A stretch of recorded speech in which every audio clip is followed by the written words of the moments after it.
nervous for a second. I forgot I brought my notes up here. I was just sitting there. Where are my notes?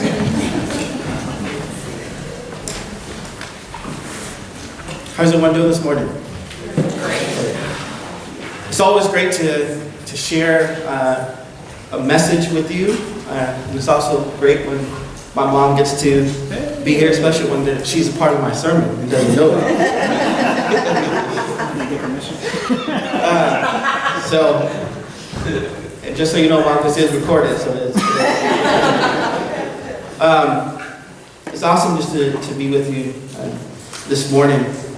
And as we heard in the scripture about the talents, and so you know, I always have a story kind of that goes into this, and just thinking back to my mom and just some of the dialogue that we had back and forth with each other, and I think back to a time when, you know how, and every parent in here has done this to their child, has told them they are good at something they may not necessarily be good at, make them feel a little bit better, you know. It could use a little work, but you want to encourage them, right? Want them to try it out. Well, when I was a teenager, my mom told me I could sing. I had a really good voice. And I believed that. I started to think I have a good voice. And our director of music at the church that I was going to, he was a friend of the family, so my mom says, my son can really sing, my baby can sing. He's good. So he's trying to, honor what my mom was saying, and he gives me a spot to do a solo with the choir.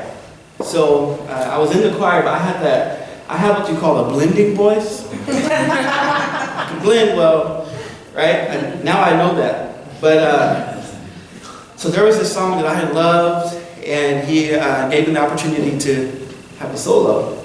Well, I practiced that song, and it was sounding good at home.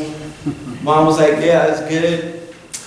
And I get to the rehearsal, and we did all of our lips to tip of the tongue, getting ready, and I'm just excited. And he calls me up to do the solo, and I don't know what note pitch I was in. It was somewhere far that wasn't even on there. And he's kind of making the face, and he says, hold up, Doc. This is, hold on. So we go back to starting over, and every time we started over, it seemed like it got worse. And eventually it got to him saying, this is not your talent. You can't sing. And I was devastated, right? I know now that I can kind of blend in, but I appreciate the honesty that he had with me. I also appreciate that my mom saw something in me that, maybe it didn't turn out the way we had expected, but she saw something in me and allowed me to pursue that. But I valued that transparency, saying, this is not your thing. And I remember a few Sundays after that, listening to someone sing and how the Spirit moved me and how the anointing was on her, and hearing that and how people were moved, and said, that's a person that is talented and gifted to do this. And just recognizing where your gifts are. And I tried it, didn't work out for me. So now I preach. So that's where I can lean into that gift. Learning to do something else, which is also very interesting. But the talents that we heard about today in the gospel, when we think about money, right? And I want to take this a little different context around that and just use this metaphor of gifts and abilities. So the master who was issuing the talents to his servants was given, each one was given one according to his ability. So the master who was given these talents expected his servants to invest, increase, and multiply what they had been given. So the only way they could succeed was to apply what they had been given. Just as a seed can't grow unless it's planted, so a talent can't increase if it hasn't been invested in. So investing in the talent means there's some work that is required. And as much as I loved to sing, I thought I could sing, I invested all this time, it just didn't work out for me. So I want to give credit to a friend of mine who, a chunk of this message is just from a story that they shared with me. So just like the kids are in children's worship time, you're going to join me in a story. So crisscross applesauce, however you want to say it, however you do that. But I think the story is so great, and you can learn so much from stories. And thinking about how God has invested in you, how God has invested in us. Amen. It is about a ballerina.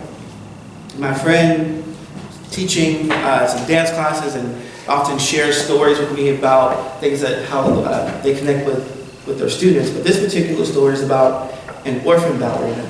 And I forgot to mention that the first service. An orphan ballerina who loved to dance.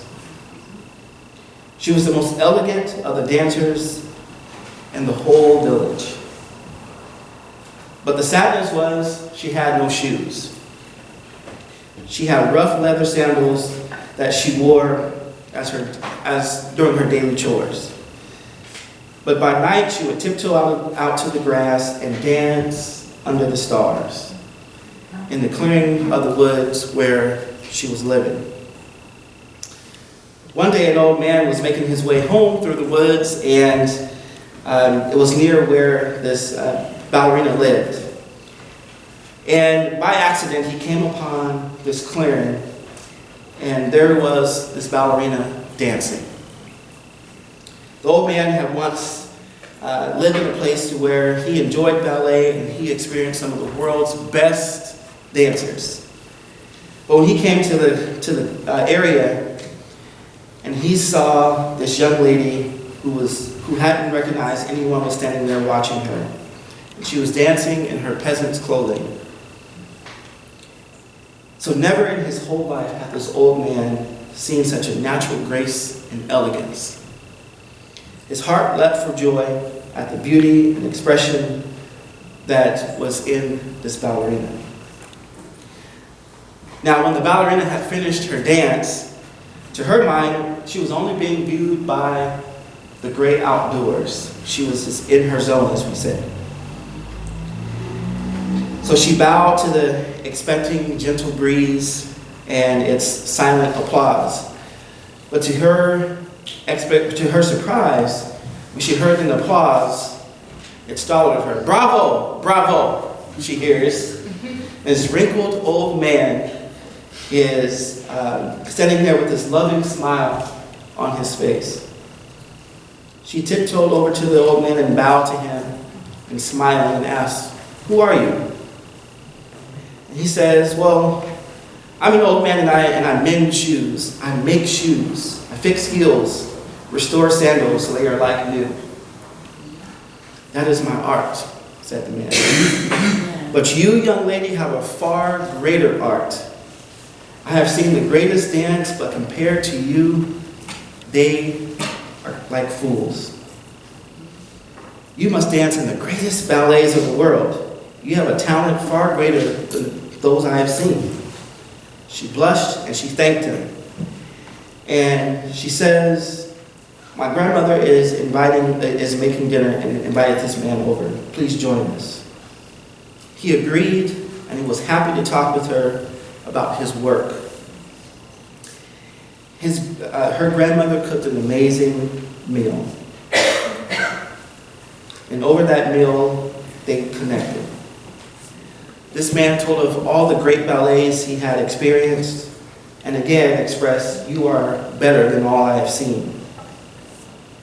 He told her about the great master in Moscow that he was with and had produced a piece with.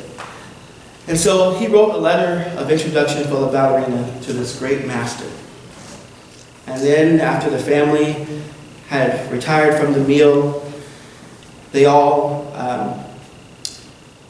shut down and turned on the oil lantern. Now, as the sun broke the next morning, this old man lay asleep, sprawled across the kitchen table, and at some stage of the night, he passed away. But even though he had died, there was an expression of contentment on his face. For on the table lay the most beautiful pair of dancing shoes. Now, the ballerina tiptoed into the kitchen. She took in the picture of the old man and the shoes and the dancing light. And from her pocket, out of the letter, was to the friend of this old man, and was inviting her to dance. As tears began to fall, this ballerina took the shoes and the letter to her heart and knew that only her and God were feeling this moment. And she says, this old man did not die in vain. So I want you to think about the people that were in this story. The old man, the ballerina, and even her grandmother. They all used their God-given gifts and talents to produce a great dancer. Amen. You and I need to ask, what is it that God has uniquely invested in us? How are we using our gifts? Are we using our gifts? Some time ago, I had a conversation with my mom, and it was shortly after 4th of July, and I was feeling some type of way about some things, and I called her for her support, and in that, I ended up supporting my mom. And she says, I said to her, I said, I noticed on the 4th of July, you were not yourself. I felt that. She said, how was it? And I haven't been since my birthday. So I turned 60, and I'm feeling like, what's next? And in my mind, when you're 60, you get close to retirement, you kind of, and mom says, I want to be doing something different. Now, she's a hairstylist, and she's been doing that as long as I've been on this earth. And that's ministry for her. But there was a different, and there has been a different desire. Excuse me, I might get a little emotional, because my mom is very gifted in many ways. Amen. But to think at this phase in her life, she's wondering, what's next? How can I use my gifts next? How can I use them to uplift? I said, Mom, really get into ministry. Getting more into serving families. That's where you're gifted. And so I ask you the same thing. How are you using your gifts? The man who received 5 talents went at once and put his money to work and gained 5 more. So also the one with 2 talents gained more. You think about you using your gifts, how others benefit from them. And thinking about our gifts is not only for our glory or the world's praise, but it's for the glory of God. God honors those who invest their gifts and use their raw talent into building His kingdom. So I encourage you all to genuinely start using your gifts. And if you don't know what those gifts are, what your talents are, pay attention to the things that people are telling you you are good at. Try those things out. And if you know that you're great at it, that's something you can lean into. There's so much that we need. One of my favorite songs, I'm not going to sing it. There's a part that says, and you've heard me share this before, it says, I need you, you need me. We are all a part of God's body. And in that, we all play a part. We all play a role. We can't do this without each other. So again, I encourage you to start using your gifts to produce and invest in the kingdom of God. Amen. Amen.